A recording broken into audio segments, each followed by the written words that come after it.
Let me ask you something, and I want you to feel this, not just hear it.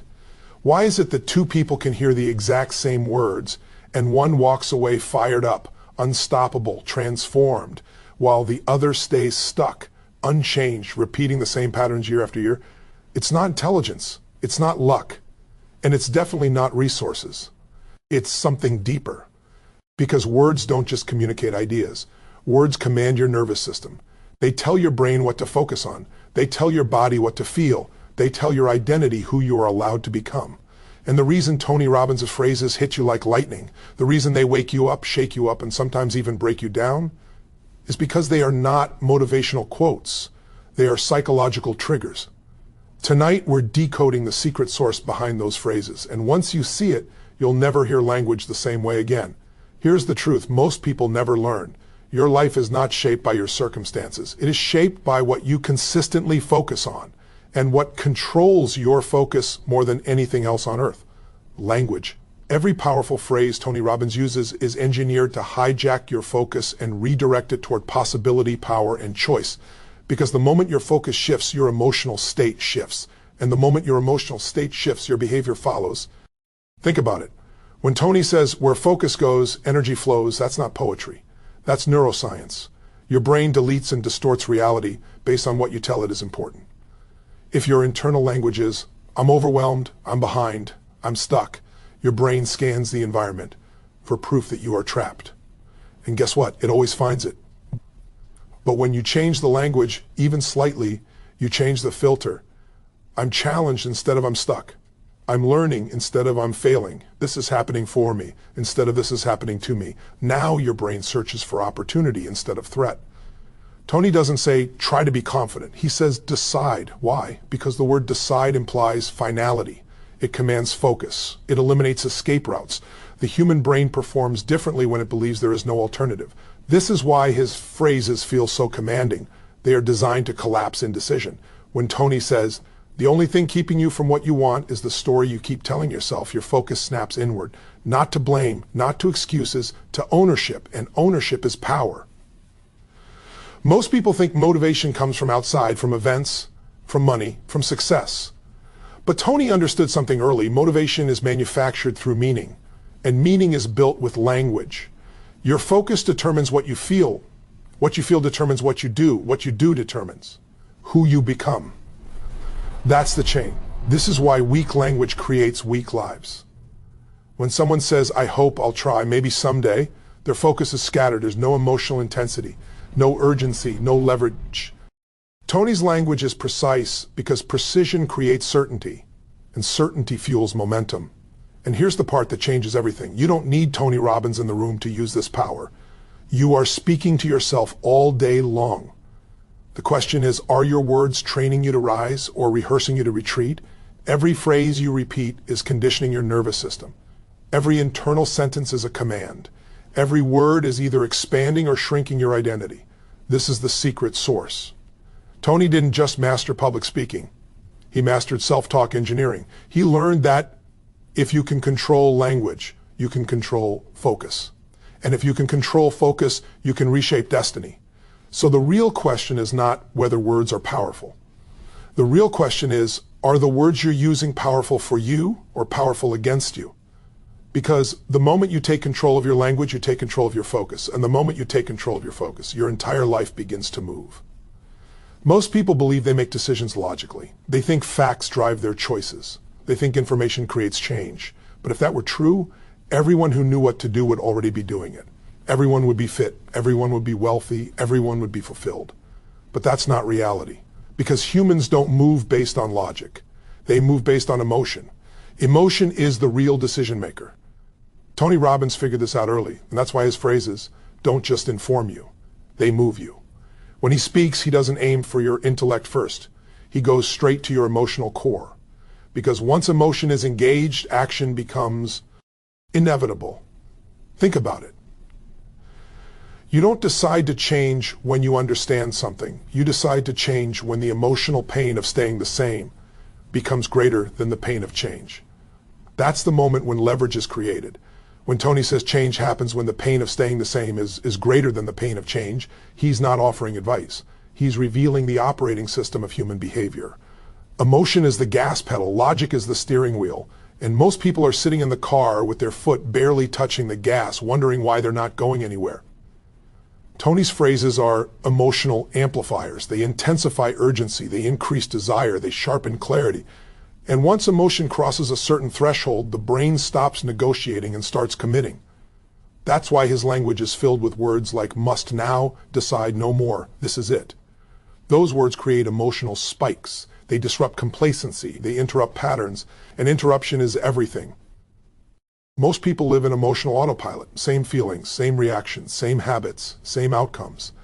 Tony understood that if you want a different life, you must first disrupt the emotional pattern that sustains the old one. So when he shouts, moves, changes tone, accelerates rhythm, it's not theatrics, it's state management. He's guiding emotion deliberately because emotion determines what feels possible in the moment. Here's the hidden genius. Emotion collapses time. When you feel deeply enough, you don't say, I'll start someday. You say, I'm done. This ends now.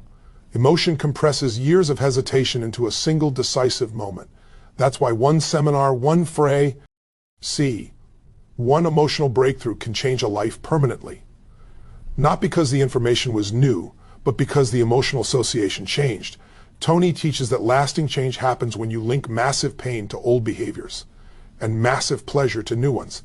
That linkage is emotional conditioning, and language is the trigger. If you associate pain with procrastination long enough, your body will reject it automatically. If you associate pleasure with discipline, action becomes natural, not forced, not draining, automatic. This is why Tony doesn't just say set goals. He says create a compelling future, because emotion is driven by meaning, and meaning determines whether effort feels heavy or energizing. A goal without emotion is just a wish. A goal infused with emotion becomes a mission. And here's the part most people miss. You don't rise to the level of your goals. You fall to the level of your emotional standards. What you tolerate emotionally becomes your life. Tony's phrases are designed to raise emotional standards. When he says, I don't negotiate with my standards, he's training the nervous system to associate compromise with pain and excellence with pride. That's not motivation, that's identity conditioning. You act differently when your emotional identity shifts. You don't need willpower to be who you believe you are. Behavior aligns naturally, and that's the real secret. Tony Robbins doesn't inspire people to act. He reprograms how action feels. Once action feels empowering instead of exhausting, discipline disappears.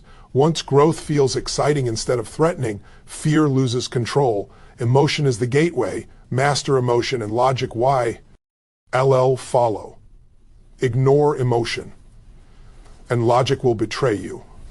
So if you want to change your life, stop asking, what should I do? Start asking, what must I feel to make this inevitable? Because when emotion is aligned, action becomes automatic.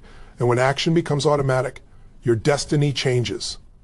Most people think they act the way they do because of circumstances, because of their past, because of money, parents, luck, timing. But Tony Robbins discovered something far more confronting and far more empowering.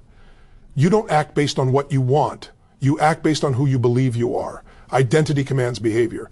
That's why willpower fails. That's why motivation fades. That's why people start strong and quit quietly. They try to change actions without upgrading identity. And identity always wins. When Tony says, the strongest force in the human personality is the need to remain consistent with how we define ourselves, he's exposing the invisible prison most people live in. Your brain is wired to protect your self-image, even if that self-image is sabotaging you. If you see yourself as someone who struggles with money, you will unconsciously reject opportunities that threaten that identity. If you see yourself as not confident, you will sabotage moments where confidence is required. Not because you're broken, but because your nervous system is loyal to identity. Tony's most powerful phrases don't target behavior.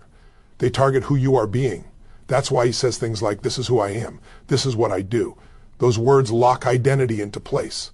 They remove negotiation. They tell the brain, this is not an action. This is a standard.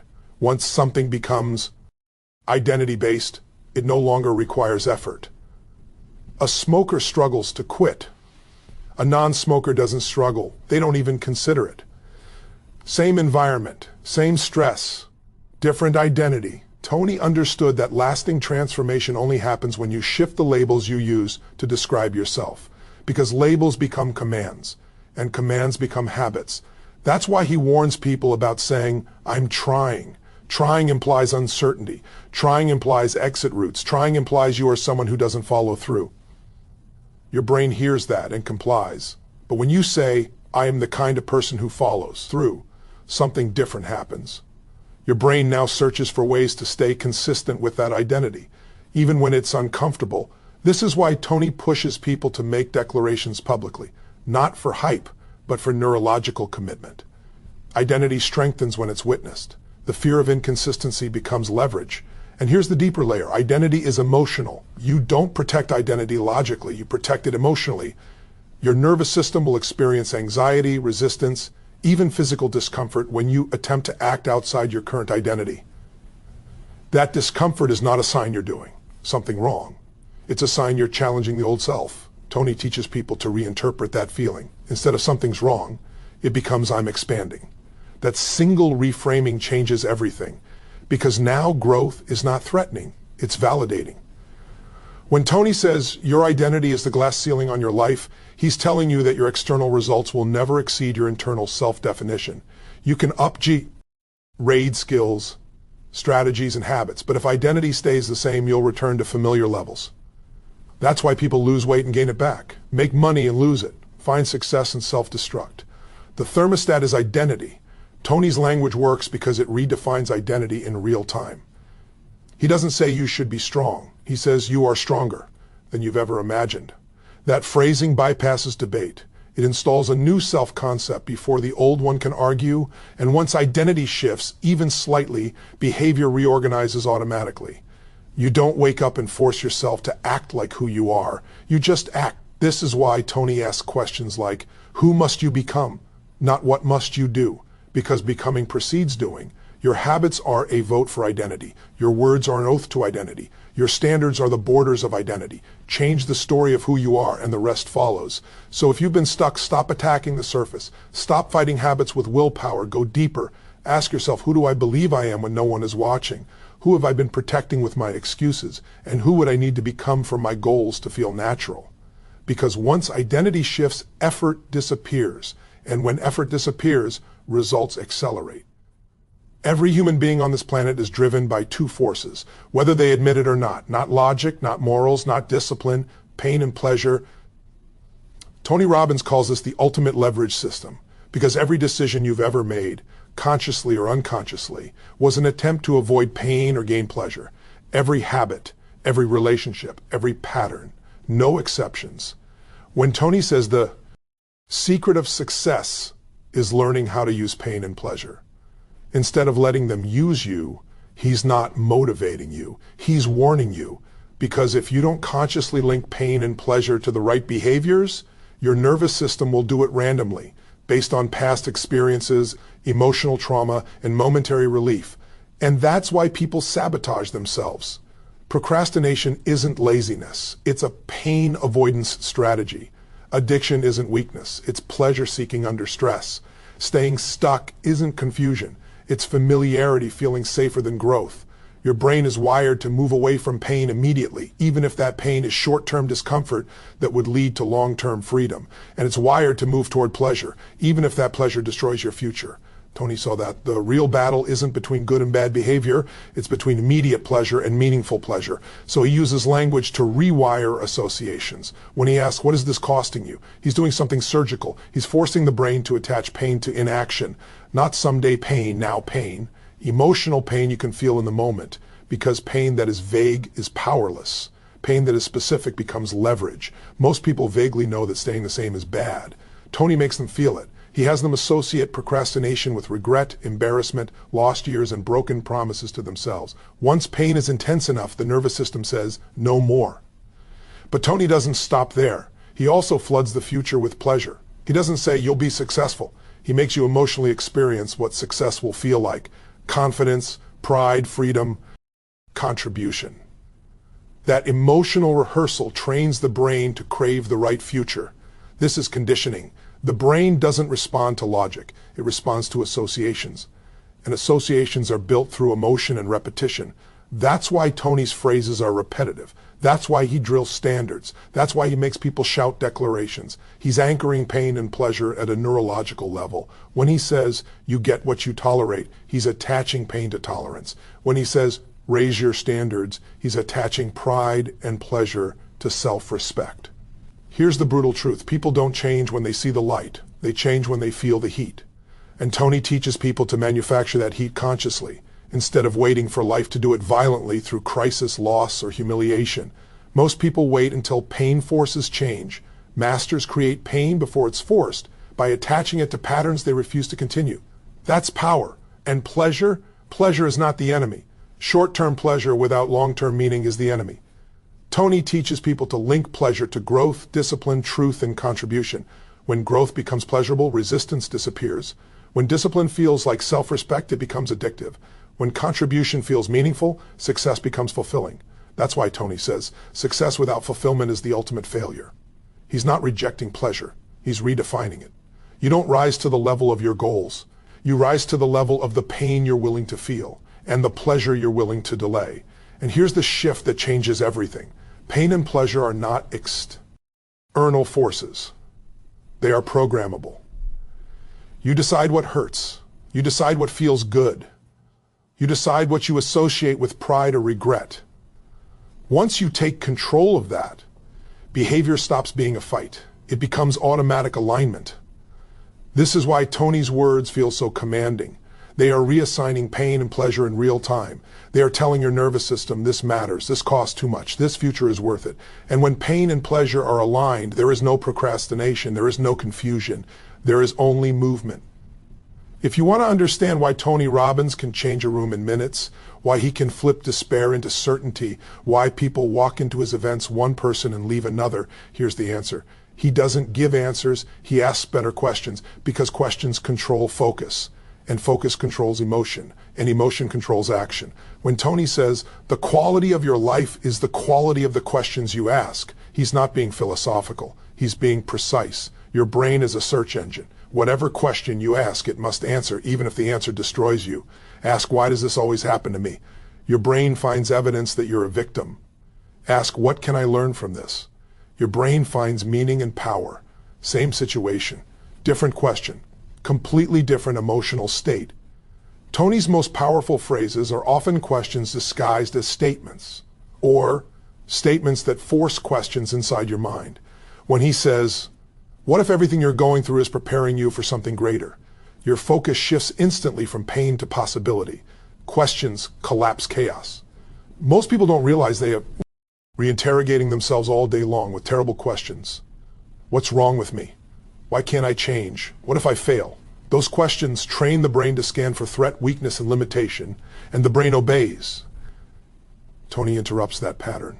When he asks, what's great about this? It feels almost offensive first, because it violates the brain's addiction to drama. But that's the point. It forces a new focus. And with new focus comes a new emotional state. Questions don't just find answers, they create states. That's why Tony teaches people to ask empowering questions when they're overwhelmed. Not to deny reality, but to reclaim control. What is this situation demanding of me right now? What would my best self do? How can I turn this into an advantage? Those questions don't eliminate problems. They eliminate helplessness. And helplessness is the real enemy. Tony understood that the fastest way to change how someone feels is not to argue with their beliefs, but to redirect their focus through questions. Beliefs resist confrontation. Focus follows curiosity. This is why questions are safer than commands and more powerful than affirmations. Affirmations argue with identity. Questions invite identity to evolve. When you ask, who do I need to become to handle this? You bypass resistance. You activate creativity. You engage possibility. Tony doesn't tell people who they are. He leads them to discover it themselves. And what you discover feels true. That's why it sticks. This is also why Tony's questions often create silence.